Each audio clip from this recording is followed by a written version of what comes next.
Donc, là, je voulais vous parler spécifiquement sur cette vidéo de la alt season. Alors, au niveau de la alt season, il y a quand même eu pas mal de changements qui se sont opérés ces derniers mois, ces dernières semaines, voire ces dernières années.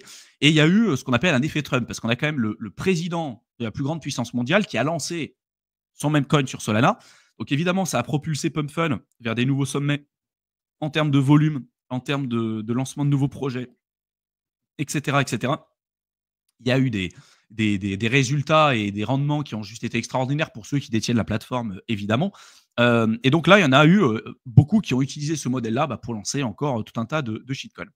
Ce que je rappelle quand même, c'est que la plupart aujourd'hui des particuliers, des personnes qui sont sur Pump Fun et qui ont acheté des mêmes coins, pour 99,6% d'entre eux, n'ont pas sécurisé plus de 10 000 dollars de bénéfices. Et même si vous aviez sécurisé 10 000 dollars de bénéfices, souvent vous les avez réinvestis et vous reperdez votre argent après. La grosse majorité des personnes sur le marché crypto, et y compris sur les mêmes coins, perdent de l'argent. Là, vous voyez, je vous ai refait une extraction sur Dune, qui est un explorateur on-chain. Vous voyez que parmi le nombre de wallets qu'on a, on en a eu 391 qui ont fait 1 million de dollars ou plus. On en a eu 8077. Et là, c'est le nombre d'adresses. En fait, c'est des wallets. Ça peut être le même. C'est pas parce que vous avez 391 wallets que c'est 391 personnes. Vous pouvez avoir en fait 10 personnes qui se partagent ces 391 wallets. D'accord ? Là, vous avez 8077 wallets qui ont fait 100 000 balles ou plus, et la grosse majorité, du coup, qui se retrouve à 10 000 balles ou plus. Enfin, alors là, c'est 10 000 balles ou plus. Alors, je dis la majorité parmi ceux qu'on voit là, mais la majorité, en fait, c'est ceux qui ont perdu de l'argent. 99,6% des traders n'ont pas sécurisé plus de 10 000 balles. Je vous laisse imaginer, parmi ceux qui ont sécurisé, qui ont reperdu leur argent après. En fait, tu en es presque de 99% des gens qui ont perdu leur argent. Et ce qui est dingue, c'est ce qu'on commence à voir aujourd'hui, c'est qu'on peut avoir certaines adresses qui publient un nombre de jetons, mais incroyable. Je vous donne des exemples. Là, il y a une adresse qui a publié et qui a lancé 18 000 tokens. Un wallet, d'accord ? Un wallet sur PumpFun qui a lancé 18 000 tokens dernièrement. Ce wallet, sur les 6 derniers mois, c'est comme s'il lançait 18 tokens par heure, tous les jours, pendant 6 mois. Et je vous parle d'une adresse. Je ne sais pas si vous vous rendez compte. Une adresse qui a fait ça. 18 tokens toutes les heures, pendant 6 mois, sur une seule et unique adresse. Et c'est ce genre de profils qui ont réussi à faire, donc en 6 mois, 3,7 millions de profits. Évidemment parce qu'ils ont fait des rug pools, évidemment parce que c'était des arnaques et parce que ils étaient là pour piquer de l'argent. Et d'ailleurs, la plupart des projets sur Solana, c'est ça. C'est vous lancez un truc, vous reguez au bout de quelques heures, quelques secondes, si ça ne dure pas plus. Mais c'est tout. Voilà, c'est le business model du truc. Et ce que je voulais vous montrer, moi, c'est ça. C'est l'évolution du nombre de jetons et de projets en circulation depuis la création à peu près de la crypto, on va dire depuis 2017. Vous voyez qu'au départ, en 2017, 2019, 2020, 2021, on avait un nombre de jetons qui augmentait.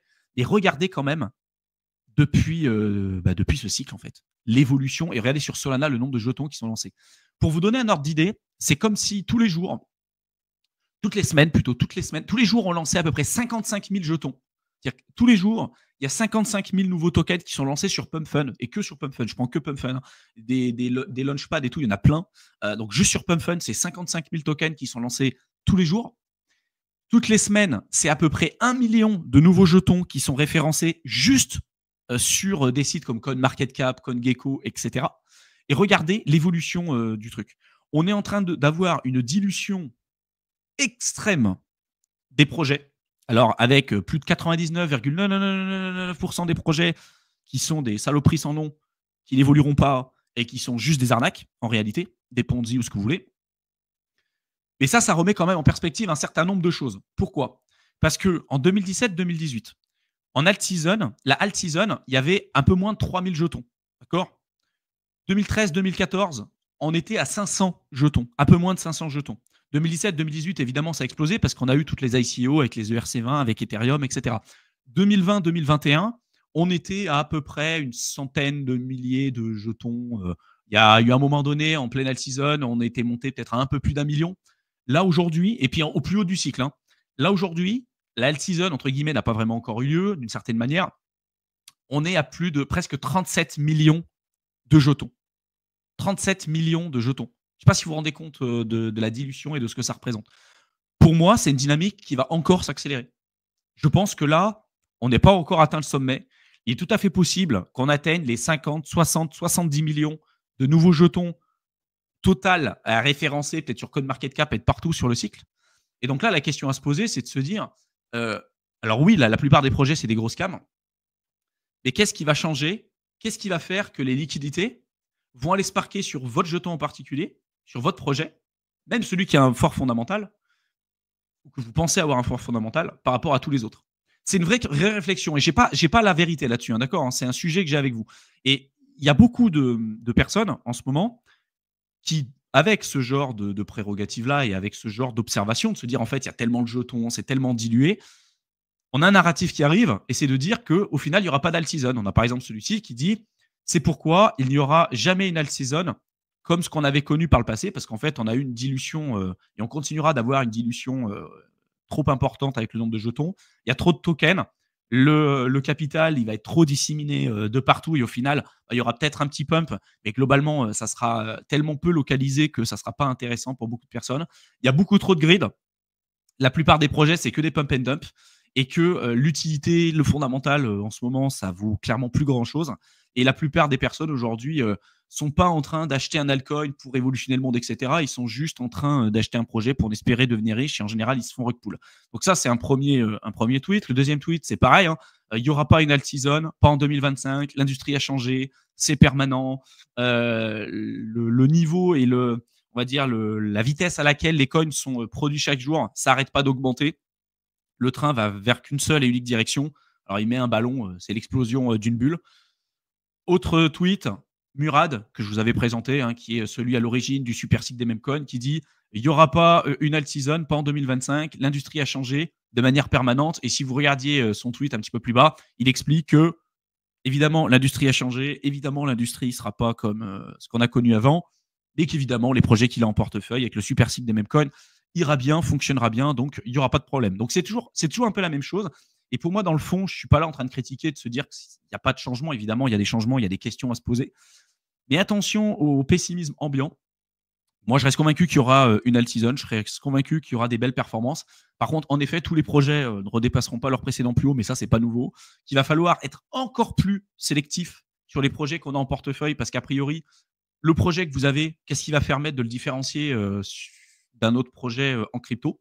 D'où l'importance de faire une veille active de vos projets et de votre portefeuille. Si aujourd'hui, vous ne faites pas de veille active, vous achetez un projet, vous dites c'est bon, je suis du buy and hold, je verrai, bah en fait, il est tout à fait possible qu'il y ait un nouveau projet qui se lance et qui soit plus pertinent, plus intéressant, etc. Et c'est pour ça que souvent les débutants ont du mal à comprendre ce truc-là, parce qu'en bourse, bon, on fait un investissement, on fait la gestion indicielle, on crée un portefeuille, on fait un rééquilibrage en 5 minutes par an, c'est bon, c'est réglé, il n'y a pas de problème.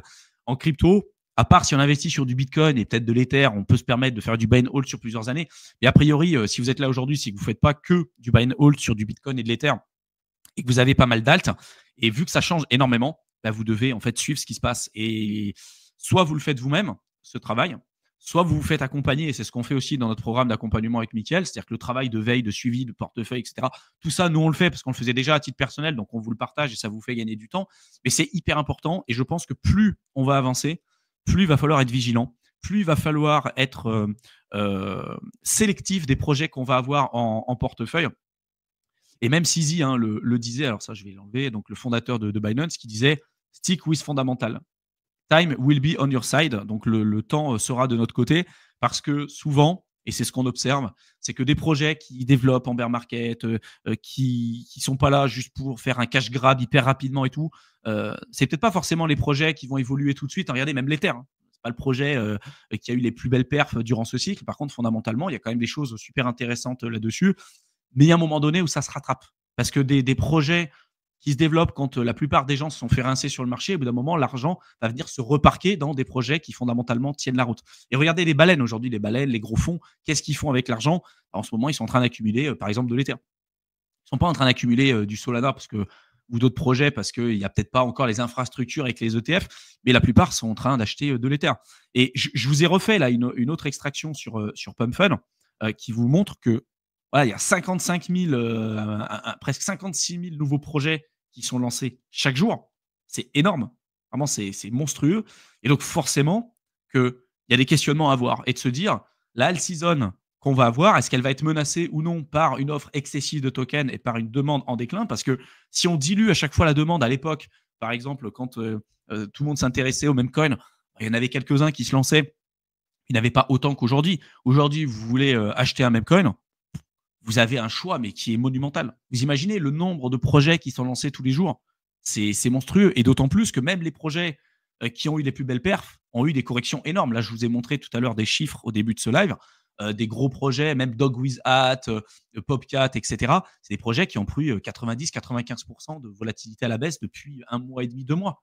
Ça ne veut pas dire qu'ils ne peuvent pas remonter, mais c'est ça la volatilité qu'on a sur les projets qui sont censés avoir les plus grosses communautés, etc. etc. C'est ce à quoi on s'attend sur le marché crypto. Donc, je vous laisse imaginer après tout le reste. C'est la porte ouverte à tout et n'importe quoi. Donc, je ne sais pas ce que vous en pensez de ça pour vous, les gars. Moi, je pense, et ma conviction sur le sujet, c'est que c'est une dynamique qui va encore s'accélérer. Je pense qu'il va y avoir encore plus de tokens qui vont être lancés. Je pense qu'on pourrait très bien avoir entre 50 et 70 millions de nouveaux projets qui seraient référencés au total sur l'écosystème crypto au plus haut de ce cycle-là. Et je pense que dans les prochaines années, si on revient dans 10 ans, on ne sera pas à l'abri d'avoir des centaines de millions de jetons qui seront référencés. Mais parmi tous ces jetons, il y en aura évidemment l'écrasante majorité qui seront des saloperies. Mais dans le lot, il y aura des projets intéressants. Et je pense qu'il y aura vraiment de plus en plus d'intérêt à rester sur des projets qui fondamentalement tiennent la route, qui se développent, sur lesquels il y a un marketing, une bonne communauté, des fondateurs, des développements, peut-être des partenariats, etc. Vraiment être capable de faire une analyse fondamentale, une analyse on-chain, un suivi, une veille de marché. C'est ce qu'on vous apprend aussi sur Crypto Investisseur. Parce que ceux qui seront juste dans les manias ambiantes et tout, vous verrez, mais en général, ça se finit quand même très, très mal. Et je pense qu'il faut être d'autant plus vigilant aujourd'hui parce que les capitaux et les offres disponibles, même sur des projets à forts fondamentaux, on a une offre disponible qui est beaucoup plus importante. Je parle par exemple des Layer 2. À l'époque, sur 2020-2021, on avait très peu de Layer 2. Là, en ce moment, on en a beaucoup plus. Donc, pourquoi on irait sur Polygon ou sur Matic alors qu'on pourrait aller sur Optimism, sur Arbitrum, on pourrait aller sur la Layer 2 d'Uniswap, on pourrait aller sur d'autres Layer 1 comme Solana sur lesquels c'est moins cher, on pourrait aller sur Cardano, on pourrait aller sur Avax, on pourrait aller sur NIR, on pourrait aller sur plein d'autres blockchains avec à chaque fois les avantages et les inconvénients. Mais pourquoi on irait sur votre truc? Simplement parce qu'il y a eu des belles perfs sur les cycles précédents? C'est pas suffisant. Voilà. Et il faut être capable de se protéger et comprendre que peu importe de toute façon ce qu'on va avoir en tête, il n'y aura aucune vérité absolue. Parce que même si on est convaincu de ce qu'on fait et des projets qu'on met en portefeuille, il y aura toujours un doute. Il y aura toujours la probabilité de se dire bah, moi, j'en suis convaincu parce que fondamentalement, c'est intéressant, mais qui n'est pas aussi immédiatement, peut-être même pas sur ce cycle, une reconnaissance de la communauté par rapport au fondamental du projet. Ça arrive. Il y a des projets qui ont des super fondamentaux et qui, pour l'instant, sont complètement à la ramasse d'un point de vue performance. Est-ce que ce sera le cas par la suite? On verra. Mais il y a des projets qui, fondamentalement, sont vraiment super, mais qui, en termes de performance, font éclater parce que soit c'est trop dur, soit parce qu'ils se sont trompés sur la tokenomics. Comme Cosmos, c'était ça. Cosmos, ça ne veut pas dire qu'ils vont pas avoir avec Atom, hein, ça ne veut pas dire qu'ils vont pas avoir de belles perfs, mais pour l'instant, ils sont à la traîne parce qu'ils avaient eu, à un moment donné, qu'ils ont corrigé, hein, mais ils ont eu un problème avec leur token qui était utilisé presque nulle part. Et puis, ils avaient une inflation qui était super importante. Alors, ça a été modifié. Mais vous voyez, des fois, ça fait chier de se dire qu'on peut passer beaucoup de temps à analyser des projets fondamentalement, etc., et de se dire qu'on se fait surperformer par un débutant qui a investi quelques Solana sur un shitcoin sur PumpFun. Mais ça, c'est le court terme. Vous verrez que vous serez beaucoup plus à l'aise avec la volatilité qui arrive, de détenir des projets qui ont des forts fondamentaux sur lesquels vous croyez, que vous suivez, sur lesquels vous avez fait une veille de marché et que vous continuez de faire, plutôt que d'être sur un projet parce que vous avez acheté la hype et que vous avez acheté le top. Et quand la volatilité arrive à la baisse, en général, vous vendez. Parce que c'est ça le plus dur. En fait, c'est d'être capable d'avoir de la conviction. Là, on est sur une période de marché où il faut avoir de la conviction. Il faut être capable de prendre du recul et ne pas subir de plein fouet cette volatilité. Et c'est dur, hein, parce que peu importe le moment où vous allez acheter, vous allez être testé, et il y aura forcément un moment donné dans votre parcours où vous allez vous retrouver dans le trou en termes de performance de votre portefeuille. Vous ne pourrez jamais acheter au plus bas. Jamais. Vous pouvez acheter peut-être une fois, mais c'est très très rare. Et il y aura forcément un moment donné où vous allez prendre une décision et votre portefeuille va aller dans le rouge. Et la vraie question après, c'est qu'est-ce que vous allez faire quand ça va être dans le rouge? Est-ce que vous allez continuer d'accumuler? Est-ce que vous allez rien faire? Est-ce que vous allez peut-être vous séparer des projets dans lesquels vous ne croyez pas et parce que vous vous dites au final c'est pas intéressant et donc je change mon fusil d'épaule, et ce qui n'est pas non plus une mauvaise chose en soi, mais c'est surtout la réaction que vous allez faire vis-à-vis de ça. La majorité des projets, des personnes en crypto perdent de l'argent, y compris sur du Bitcoin, alors qu'on est quand même sur la classe d'actifs la plus performante de toute l'histoire de l'humanité. Et ça vous donne une une indication quand même importante sur le fonctionnement des gens, c'est que la plupart des gens sont réactifs vis-à-vis du marché, ont zéro connaissance. Je vous ai montré le commentaire tout à l'heure de quelqu'un. Bon, ça donne quand même des indications sur le niveau de connaissance moyen de la plupart des gens et surtout le niveau de suffisance de la plupart des gens. C'est-à-dire que non seulement la plupart des personnes n'y connaissent que dalle, mais en plus, ils n'ont même pas la reconnaissance de se dire je reconnais que en effet, je ne connais pas tout et que j'ai des choses à apprendre. Si vous êtes dans ce genre de conformation, le marché, je pense, va vous dresser à un moment donné. Vous allez vous prendre une claque de l'extrême et vous allez vous rendre compte qu'au final, vous ne saviez pas tout. Et je pense qu'on en a besoin. Et personne ne sait rien. Voilà, ça, c'est encore une fois, je le redis, mais c'est la seule vérité. Personne n'est capable de prédire l'avenir. Personne. Il y a des connaissances à avoir, il y a des stratégies à avoir, il y a une gestion de risque et comprendre que le crypto, c'est du player versus player. Voilà. Qu'est-ce qui va faire que vous allez pouvoir gagner de l'argent alors que la personne en face ne va pas en gagner? Tout le monde veut gagner de l'argent, tout le monde a le meilleur plan possible, tout le monde en 2021 avait tous les plans, les stratégies de sortie possibles. Par contre, la majorité sont restés sur le carreau. Pourquoi? Psychologie, mentalité, connaissance, tout. Et des fois, vous avez les bonnes choses, vous avez fait les bonnes choses. Et parce qu'en bull run, il y a l'euphorie, il y a le grid, et ben on va réinvestir les bénéfices qu'on fait sur des projets, on va racheter au top, on va essayer de se dire, allez, je vais chercher encore d'autres projets, puis on va perdre de l'argent, puis après on va essayer de se rattraper. Donc on va utiliser des effets de levier, et à la fin on se retrouve, on n'a plus rien. Alors que si on s'était juste dit, en fait, je sors petit à petit, mes plus-values, je les mets de côté, je les sors, je les mets en stablecoin, je ne réinvestis pas mes plus-values en bull run, et après surtout, je sors du marché crypto et je me diversifie. Il n'y a personne en crypto qui va vous le dire, mais diversifiez-vous. Si vous avez fait de l'argent, allez en bourse, allez en immobilier, faites du private equity, lancez un business en ligne, peu importe, faites ce que vous voulez, mais diversifiez-vous, c'est super important. Parce que c'est comme ça que vous créez une structure patrimoniale et que vous développez un patrimoine et un capital sur le long terme, pas en faisant un seul coup comme ça en crypto. Ça, c'est très, très rare que ça arrive. J'en parle beaucoup sur mon autre chaîne, Éternel étudiant. Vous avez le lien dans la barre d'infos. Donc voilà un petit peu ce que je voulais vous présenter aujourd'hui. Je vais reprendre quelques questions, les gars.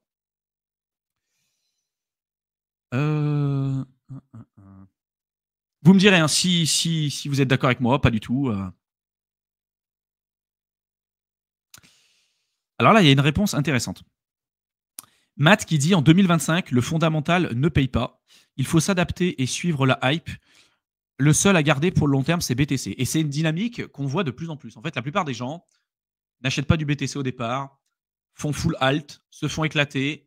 Ensuite, ils essayent un deuxième cycle, ça performe un peu, mais pas de dingue, et ils se rendent compte qu'ils auraient gagné peut-être plus d'argent en investissant peut-être que sur le Bitcoin, et après ils deviennent Bitcoin maxi, où ils se disent, voilà, l'objectif c'est tout le reste, c'est que de la merde, c'est que des ponzi, ça sert à rien, et l'objectif c'est d'accumuler plus de Bitcoin, et je transforme mes plus-values en Bitcoin. Je suis d'accord d'une certaine manière avec ce que dit Matt, c'est-à-dire que c'est ça qui est frustrant, c'est que pendant longtemps, on a des projets qui, peu importe le fondamental, vont avoir tendance à sous-performer même des projets qui, en effet, ne sont pas dans la hype. Après, moi, ce que je vous invite à voir, c'est de dégrossir. C'est-à-dire que des projets qui peuvent avoir des fondamentaux, ne pas le voir uniquement que sur un cycle. Parce que si vous avez un projet qui, sur un premier cycle, a des belles perfs, a atteint un plus bas, et sur le deuxième cycle, a un plus bas, plus haut et bien plus haut que le cycle précédent, d'accord, vous êtes quand même sur une dynamique extrêmement haussière. Si vous avez un projet qui fait du x 10 000 et qui, après, reste au plus bas, a pris 100% à la baisse et n'évolue plus, en effet, vous avez perdu de l'argent, vous aurez mieux fait de le transformer, par exemple, en Bitcoin ou peu importe. Et vous avez des projets, comme par exemple, je vous en avais présenté un, vous aviez le BNB. Alors, le BNB, c'est un projet qui s'est lancé en 2017, je crois. Il a eu des très belles perfs. Il est passé en quelques mois de 14 $ à presque 600, 700 $, entre 500 et 600 $, pardon. Et regardez le plus bas de ce cycle. Le plus bas du bottom de ce cycle. C'est-à-dire que le cycle précédent, le BNB, il était à, je sais pas, il faudrait regarder 14 balles, par exemple. Sur ce cycle, il n'était pas à 14 balles. Il était bien plus haut. Pour autant, on a une volatilité et on est sur un alt qui surperforme le Bitcoin depuis sa création, comme l'Ether en fait. L'Ether surperforme sur des cycles complets, globalement, le Bitcoin. Et ce sera encore le cas par la suite, on ne sait pas. Mais il y a quand même des coins relativement rares, ça je l'accorde, mais qui font des plus bas de plus en plus haut et des plus hauts de plus en plus haut de cycle en cycle et qui surperforment en plus le Bitcoin. Donc dans ces cas-là, ça peut être intéressant d'en détenir en portefeuille. Et pourquoi ces projets redépassent leur précédent plus haut et continuent de cycle en cycle à avoir des belles perfs? Tout simplement parce qu'aussi, ils ont un fort fondamental. Le fondamental, ce n'est pas forcément lié à la tech, ce n'est pas forcément lié à ça. Hein. On peut prendre le Dogecoin qui est un meme coin. On peut se dire, le Dogecoin, ça n'a pas de fondamental, c'est un meme coin. Mais le fondamental d'un projet, au-delà de l'aspect tech et tout, c'est la communauté. Et la communauté, elle est extrêmement forte sur le Dogecoin, comme je l'ai déjà expliqué des centaines de fois. Et je pense que le discours que dit Matt, c'est vrai. Je pense que d'une certaine manière, c'est vrai. Et si vous avez une vraie vision long terme, et surtout si vous voulez avoir confiance dans vos projets et ne pas subir de plein fouet cette volatilité, vous devez avoir des projets dans lesquels vous croyez. Ça ne veut pas dire que vous ne pouvez pas suivre la hype, mais est-ce qu'il faut que vous fassiez 100% de votre portefeuille que sur de la hype? Je ne suis pas convaincu de ça. Mais que vous ayez un fonds de portefeuille sur du Bitcoin, de l'Ether, des grosses cryptos, des projets à forts fondamentaux, et que derrière vous fassiez du DGen, je pense que oui. Et je pense de plus en plus que ce sera le cas. Moi, je faisais partie des personnes, et c'est là aussi que je vous dis qu'il faut toujours se remettre en question, c'est que je faisais partie des personnes qui crachaient beaucoup sur la partie DGen. Enfin, en tout cas, je disais, il faut éviter la partie DGen et tout. Et je pense qu'on est dans une conformation de marché ou dans un écosystème crypto où la partie DGen prend de plus en plus de dessus. Et je vous ai donné mon cas personnel, par exemple, avec le token Trump. Le token Trump, il est sorti. Il y a eu le tweet de Trump, je l'ai vu 5 minutes après sa sortie. Truc de dingue. Hein. Je l'ai vu 5 minutes après sa sortie. Évidemment, quand vous êtes dans la crypto depuis des années, vous voyez ce truc-là et vous vous dites, c'est un shitcoin en fait, c'est une saloperie, c'est un scam. Évidemment que Trump jamais n'aurait lancé son même coin. Et en plus de ça, pour ceux qui sont là depuis un certain temps, se rendre compte un petit peu aussi des différents scams qu'on avait eu sur Twitter. Il y avait eu tous les plus gros comptes qui avaient été hackés en disant tu m'envoies un bitcoin, je t'en envoie deux. Ah, donc c'est arrivé des millions de fois. Et là, bon, le token a été lancé. Donc moi, je suis quand même allé voir à un moment donné sur DexScreener, 5 minutes après le lancement du truc, truc de fou. Hein. Le token, il était à 60 centimes, pour vous donner un ordre d'idée. D'accord 60 centimes. Et moi, je me suis dit, je vais pas acheter ça, 60 centimes, c'est trop cher, ça va corriger. Et puis, je rallume mon truc, quelques heures après, je le vois à 5 dollars. Je dis, non, mais c'est pas possible. C'est pas possible, ça va corriger. On va pas acheter ça à 5 dollars. Puis après, c'est monté à 10. Puis après, c'est monté à 20. Tu dis, ça va s'arrêter. Puis c'est monté à 30. Puis c'est monté à 50. Puis c'est monté à 70. Et là, ça a corrigé, c'est à peu près à 20 en ce moment. Quand tu essayes de réfléchir d'un point de vue rationnel et que tu essayes de te dire et d'expliquer à ton cerveau, parce que ton cerveau, et l'être humain, il est comme ça, il achète quelque chose et après, il se trouve les raisons pour lesquelles il a acheté. Il essaie de se convaincre des raisons pour lesquelles il a acheté tel ou tel projet. Dans l'investissement, on essaie de faire l'inverse. On essaie de comprendre pourquoi on achète et après on achète. Le problème, c'est qu'en crypto, si tu fais ça, tu passes à côté de superbes opportunités. Et ce que dit Matt, c'est totalement vrai. C'est-à-dire que il y a une partie où, en fait, si tu essayes de l'analyser avec ton cerveau reptilien, dans tous les cas, ça sera toujours trop cher. Dans tous les cas, ça sera toujours trop hypé. Et dans tous les cas, tu passeras toujours à côté de plein de trucs. Alors, accepter de passer à côté de plein de trucs, c'est indispensable parce qu'en crypto, tu ne pourras jamais tout avoir. Qu'a priori, la crypto qui sera là dans toutes les prochaines années, a priori, le Bitcoin, je pense que ce sera le cas, et que d'en accumuler, c'est pas une mauvaise chose. Mais de ne pas avoir une partie d'hygiène, moi, c'est un truc sur lequel je suis en train de mûrir en ce moment, et de plus en plus. Je pense que si on n'a pas un truc en se disant, il y a une hype, j'achète, et je vois après, en fait, ce que ça fait, on peut passer à côté de superbes opportunités. La manière qu'on a eu sur les mêmes coins, qu'on le veuille ou non, il y a quand même eu des top performers. Sur les IA, c'est pareil. Sur les agents IA, c'est la même chose. Il y aura d'autres trucs dans lesquels ce sera le cas. Ça ne sera absolument pas des investissements long terme, d'accord? On peut le faire avec, je sais pas, 3, 4, 5% de portefeuille, peu importe. Et je pense que ce sera important d'en avoir dans les prochaines années, parce que si on essaie de rationaliser le truc, là, comme moi, ce que je vous expliquais avec le Trump, je suis passé complètement à côté. Et j'ai pas honte de le dire. Des opportunités comme ça, j'en ai loupé plein et je continuerai d'en louper et c'est logique. Voilà. À un moment donné, il faut comprendre d'où ça vient. Et moi, ça m'a fait réfléchir quand même. Je me suis dit, OK, un truc comme ça fait quand même chier que ça se reproduise plusieurs fois, surtout quand on en est au début. Et pourquoi c'est venu? Parce que quand on essaye de comprendre et de rationaliser cet achat, en fait, ça ne sera jamais rationnel. Un même coin qui est valorisé à plusieurs milliards et qui évolue de manière aussi exponentielle et que ce soit le président des États-Unis qui lance son truc, évidemment que c'est pas rationnel. Évidemment que c'est pas rationnel. Évidemment que ça sera toujours trop cher. Évidemment que ça sera toujours pas intéressant. Et il est tout à fait possible aussi que ce soit un même coin qui dépasse son précédent plus haut sur le cycle qui arrive, enfin sur l'alt-season qui arrive. C'est tout à fait possible. Donc je sais pas ce que vous en pensez les gars, mais moi c'est une réflexion que j'ai de plus en plus là-dessus. Et je pense que c'est important. Voilà. Se dire, je fais pas du full degen, quand même, parce que là, je pense que ce full degen, tu te fais oblitérer. Par contre, d'avoir toujours pareil, un fonds de portefeuille, un portefeuille long terme, ceux qui veulent faire une partie trading, même si c'est pas forcément ce qu'on recommande, vous pouvez le faire, mais avec une partie de votre portefeuille, un fonds de portefeuille qui va être aussi sur des projets à forts fondamentaux, qui dépassent leur précédent plus haut de cycle en cycle et qui ont des plus bas de plus en plus haut. Le plus bas du cycle d'après est peut-être 10 fois plus haut que le plus bas du cycle précédent. ça, c'est des choses qui nous intéressent pour avoir une vraie dynamique long terme et développer un portefeuille qui soit équilibré, qui soit peut-être un petit peu moins volatile, qui soit performant, et cetera. Tout ça, c'est super important. Mais il y aura aussi des opportunités avec de la hype parce que le marché crypto, il est comme ça. Et le marché crypto, il est irrationnel. Et le marché crypto, il est dégénéré. Il est ce qu'on veut, mais c'est comme ça. Et qu'on le veuille ou non, c'est comme ça. Et je pense que ce qu'on voit aujourd'hui sur Solana, c'est très symptomatique de ce qu'on a au crypto, qu'on le veuille ou non. C'est comme ça. Et est-ce que vous voulez en profiter ou non? Voilà, moi, c'est la seule question que je vais vous poser. Par contre, si vous voulez en profiter, évidemment, il ne faut pas faire n'importe quoi. Les jeux sont contre vous, c'est comme jouer au loto, hein, vous pouvez jouer. La probabilité que vous gagnez est quand même extrêmement faible, mais il y a eu des moments où vous auriez pu peut-être gagner. Si vous ne jouez pas, vous êtes sûr de ne pas gagner. Ça, c'est sûr. Voilà. Mais c'est une réflexion, je pense, à avoir. Tout comme avoir des mêmes coins en portefeuille. Pour l'instant, avoir des mêmes coins long terme en portefeuille, ce n'est pas une dynamique dans laquelle on s'inscrit avec Michael. Par contre, on reste convaincu que dans les prochaines années, dans les 10, 15, 20, 30 prochaines années, euh, les mêmes coins seront toujours là, feront partie intégrante de l'écosystème crypto, tout comme ils le sont aujourd'hui, et qu'il y en aura une petite minorité qui auront des valorisations complètement délirantes, folles, parce que l'asset et l'actif principal d'un même coin, c'est son historique et sa communauté, et pas ce qu'on va vous vendre aussi d'un point de vue fondamental, parce qu'il y a le bon fondamental et il y a le mauvais fondamental. On va vous donner tout un tas de raisons d'acheter un projet en bull run en vous disant on va faire un partenariat et puis là regardez on va rajouter un nouveau truc technologique sur la crypto, alors qu'en fait la tokenomics elle est éclatée au sol, il va y avoir des déblocages de jetons énormes en bull run, et qu'en plus de ça en bull on va faire tout un tas de mises à jour qui seront abandonnées en bear market, et puis après on va repasser à un autre projet.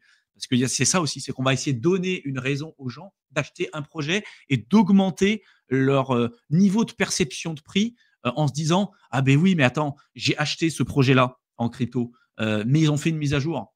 Donc tu rationalises ton achat après, tu dis ouais mais regarde il y a une mise à jour, c'est à dire que le projet il vaudrait normalement encore plus cher, fondamentalement ça vaut encore plus cher. Bah, peut-être pas, peut-être que tu l'as acheté 10 fois son prix en fait, parce que peut-être que les mises à jour elles sont disponibles depuis 2 ans, mais ils les sortent en bull run tout simplement parce que il y a de la hype et parce que c'est ce que recherchent les gens en ce moment et qui veulent lever les billets d'ancrage de manière beaucoup plus importante pour les participants, quoi.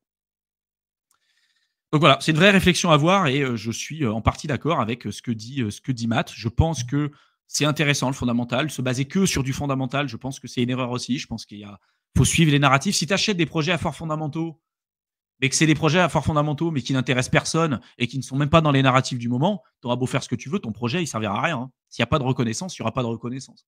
Et il y a des moments sur le marché où quand il y a de la hype, ou en bull run, quand il y a tout qui augmente, c'est souvent les pires projets qui augmentent le plus, parce que la plupart des personnes ne veulent pas se casser la tête, ils n'achètent pas un projet parce qu'il y a du sharding, parce que ça fonctionne sur Solidity ou sur Rust. Ils s'en foutent en fait. Ils achètent un projet parce qu'il y a une jolie tête de chat ou qu'il y a une jolie tête de chien. Et ça, c'est la réalité. Par contre, là où tu fais plutôt la bascule, où tu commences à réfléchir, c'est quand de la volatilité elle arrive. Et après, tu regardes plutôt ce que tu as en portefeuille. Zizou, 80%, 99% des shitcoins n'ont même pas de liquidité, donc personne ne peut les trader, c'est ça. C'est qu'en fait, beaucoup de personnes sont des fois sur des plus-values latentes super élevées. Ils se disent, ouais, moi j'ai gagné plusieurs millions, sauf qu'en fait, le projet, il a 10 000 balles de liquidité. Ok, bah, demain, tu veux récupérer tes millions, tu vas récupérer 20 000 euros, puis tu auras craché le projet à 99% parce que tu n'as pas suffisamment de liquidité. Mais ça, c'est la réalité, hein. Donc, tu as totalement raison. Et puis ceux d'ailleurs qui tradent ces mêmes coins se font rug. Et en fait, c'est un peu ce qu'on voit aujourd'hui, c'est que tout le monde essaye de se rug, y compris les devs. C'est-à-dire que les devs essayent de rug. Tu as ceux qui essayent de sniper la liquidité, qui essayent de rug tout le monde, le dev qui essaye de rug. Des fois, le dev se fait lui-même rug par la communauté. Ça a été le cas avec le Peanut. Le dev, il a essayé de rug. Il a récupéré 600 balles ou 700 balles. Le projet, ensuite, il a été listé sur Binance et il a été sur une plus-value latente de plus de 100 millions. Mais évidemment, il avait perdu. Donc après, il a envoyé des injonctions en justice. Il a porté plainte contre Binance en disant vous m'avez piqué mon idée, vous n'aviez pas le droit, machin et tout. Et en fait, il s'est fait rug par la communauté parce que tout ce qu'il a vendu, la communauté a racheté. Ça a été la même chose avec le Dog with Hat, où le dev a essayé de rug au départ, et au final, il y a eu tellement d'acheteurs que le truc, c'est parti dans des sommets. Le PP, c'est pareil. Il y en a un qui avait snipé le coin de 2 trillions de tokens, qui vaut aujourd'hui presque 60 millions de dollars. Il a essayé de sniper le truc. Il en a acheté pour 0,1 Ether. C'était que dalle. Franchement, c'était pour 100 balles, je crois, de PP. il a récupéré 2 trillions de la supply. Et au moment où le projet a été lancé, du coup, le dev a blacklisté l'adresse. Du coup, au final, il peut plus utiliser l'adresse, elle n'est pas utilisable. Donc ça aussi, ça arrive. Ça, c'est des trucs, ça arrive tous les jours, mais on s'en rend pas compte.